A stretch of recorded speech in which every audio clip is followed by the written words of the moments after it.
దేవునికి మహిమ కలుగునుగాక.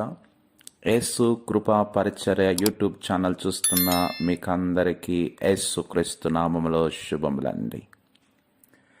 నేటి సజీవ వాక్కు నెహెమ్యా రాసిన గ్రంథము 2వ అధ్యాయము 8వ వచనమండి. నా దేవుని కరుణ హస్తము కొలది రాజు నా మనవి ఆలకించెను. దేవుని యొక్క వాక్యంలో చూస్తుంటున్నామండి. నా దేవుని కరుణ హస్తము కొలది. దేవుని కరుణ నా పైన నిలిచి ఉంది కాబట్టి నా ఎదుటున్న రాజు నా యొక్క విన్నపాన్ని, నా మనవిని ఆలకించి నాకు సహాయం చేసేటట్టుగా దేవుని కరుణతో ఇది సాధ్యమై ఉంది అని భక్తుడు చెప్తున్నాడండి.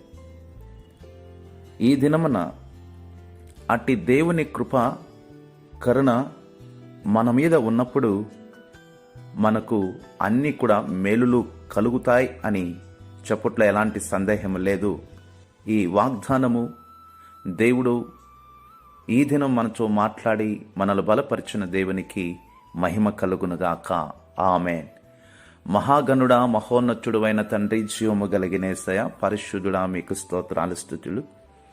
నాయన, ఈ దినం ఈ వాక్యం ద్వారా మీరు మాతో మాట్లాడి మమ్మల్ని బలపరిచినందుకు స్తోత్రాలు చెల్లిస్తున్నాం తండ్రి.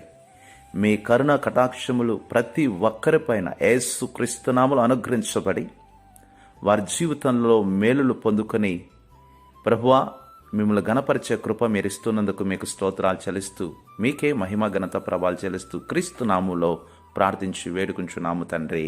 ఆమేన్. ఆమేన్. ఈ వీడియో కనుక మీకు నచ్చినట్లయితే లైక్ చేయండి, షేర్ చేయండి. మరిన్ని వీడియోస్ కోసం మా ఛానల్ సబ్స్క్రైబ్ చేసుకోండి. పక్కనే ఉన్న బెల్ ఐకాన్ని నొక్కడం ద్వారా మేము అప్లోడ్ చేసే ప్రతి ఒక్క వీడియోస్ మీకు నోటిఫికేషన్ ద్వారా అందుతుంది.